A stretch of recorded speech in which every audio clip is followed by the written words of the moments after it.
Hi everyone, welcome back Kareenigowda YouTube channel. ಎಲ್ಲ ಹೇಗಿದ್ದೀರಾ? I hope ಚೆನ್ನಾಗಿದ್ದೀನಿ ಅಂತ ಅಂದ್ಕೊಂಡು ಈ ವಿಡಿಯೋ ಶುರು ಮಾಡ್ತಾಯಿದ್ದೀನಿ. ಇವತ್ತು ನಾನು ಮುಸ್ಕಿನ ಜೋಳದಿಂದ ರೆಸಿಪಿ ತೋರಿಸ್ತಾ ಇದ್ದೀನಿ.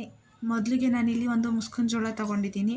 ಅದು ಸಿಪ್ಪೆಲ್ಲ ಸುಳ್ಕೊಂಡು ನೀವು ಹಿಂಗೆ ಬೇಕಾದರೂ ಬೇಯಿಸ್ಕೋಬೋದು, ಇಲ್ಲ ಒಂದು ಸ್ವಲ್ಪ ಚಿಕ್ಕದಾಗಿ ಕಟ್ ಮಾಡಿಕೊಂಡು ಈ ಥರ ಕಟ್ ಮಾಡಿಕೊಂಡು ಬೇಯಿಸ್ಕೋಬೋದು. ಆಯಿತಾ? ಈ ಥರ ಮಕ್ಳಿಗೆ ಮಾಡಿಕೊಟ್ರೆ ತುಂಬ ಅಂದರೆ ತುಂಬ ಇಷ್ಟಪಟ್ಟು ತಿಂತಾರೆ. ಚಿಕ್ಕ ಮಕ್ಕಳಂತೂ ಅಷ್ಟು ಚೆನ್ನಾಗಿರುತ್ತೆ. ಒಂದ್ಸರಿ ಟ್ರೈ ಮಾಡಿ ನೋಡಿ. ಈ ಥರ ಸಣ್ಣ ಸಣ್ಣಕ್ಕೆ 4 ಪೀಸ್ ಕಟ್ ಮಾಡ್ಕೊಂಡಾದ್ಮೇಲೆ ಒಂದು ಕುಕ್ಕರ್ ತಗೊಂಡು ಅದಕ್ಕೆ ಸ್ವಲ್ಪ ನೀರು, ಅರ್ಧ ಕುಕ್ಕರ್ ಆಗೋಷ್ಟು ನೀರು, ಮತ್ತು 1 ಸ್ಪೂನ್ ಉಪ್ಪು ಮತ್ತು ಖಾರದ ಪುಡಿ ಹಾಕ್ಕೊತಾ ಇದ್ದೀನಿ.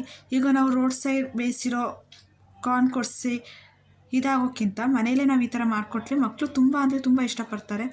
ಆಮೇಲೆ ಈ ಥರ ಎಲ್ಲ ಹಾಕ್ಕೊಂಡ್ಮೇಲೆ ಇದನ್ನು ಹಾಕ್ಕೋಬೇಕು. ಇಲ್ಲಿ ವಿಡಿಯೋ ಸ್ಕಿಪ್ ಆಗಿದೆ. ನಾನು ಇಲ್ಲಿ ಒಂದು ಸ್ವಲ್ಪ ನಿಂಬೆನೂ ಹಾಕ್ಕೊಂಡಿದ್ದೀನಿ. ಅರ್ಧ ಹೋಳಲ್ಲಿ ಅದರಿಂದ ಅರ್ಧ ಹಾಕ್ಕೊಂಡಿದ್ದೀನಿ. ಓಕೆನಾ? ಅಷ್ಟು ಹಾಕ್ಕೊಂಡು ಕುಕ್ಕರ್ ಮುಚ್ಚಳ ಹಾಕ್ಕೊಂಡು ಪ್ರೆಷರ್ ಹಾಕ್ಕೊತಾ ಇದ್ದೀನಿ. ಇದೊಂದು 2ರಿಂದ 3 ವಿಸಿಲ್ ಬರಬೇಕು ಅಷ್ಟೇ. ನೋಡಿ, 1 ವಿಸಿಲ್ ಬಂತು. ಮತ್ತು ಇನ್ನೊಂದು ವಿಸಿಲು ಈಗ ಆಗಿದೆ. ಗ್ಯಾಸ್ ಆಫ್ ಮಾಡೋಣ. ಸ್ವಲ್ಪ ತಣ್ಣಗಾಗಕ್ಕೆ ಬಿಡೋಣ. ಈಗ ತಣ್ಣಗಾಗಿದೆ.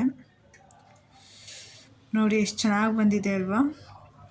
ಈ ಥರ ಮಕ್ಳಿಗೆ ಮಾಡಿಕೊಟ್ರೆ ತುಂಬ ಅಂದರೆ ಇಷ್ಟಪಟ್ಟು ತಿಂತಾರೆ. ಒಂದ್ಸರಿ ಟ್ರೈ ಮಾಡಿ ನೋಡಿ, ಹೇಗಿತ್ತು ಅಂತ ಕಮೆಂಟ್ ಬಾಕ್ಸಲ್ಲಿ ತಿಳಿಸಿ. ಆಯಿತಾ? ಈ ವಿಡಿಯೋ ಯಾರೆಲ್ಲ ನೋಡ್ತಾ ಇದ್ದೀರಾ ಫಸ್ಟ್ ಟೈಮ್, ಇನ್ನೂ ಸಬ್ಸ್ಕ್ರೈಬ್ ಆಗಿ ಅಂದರೆ ಪ್ಲೀಸ್ ಸಬ್ಸ್ಕ್ರೈಬ್ ಆಗಿ. ಇಷ್ಟ ಆದಲ್ಲಿ ಲೈಕ್ ಆ್ಯಂಡ್ ಶೇರ್ ಮಾಡಿ. Thank you for watching. Bye.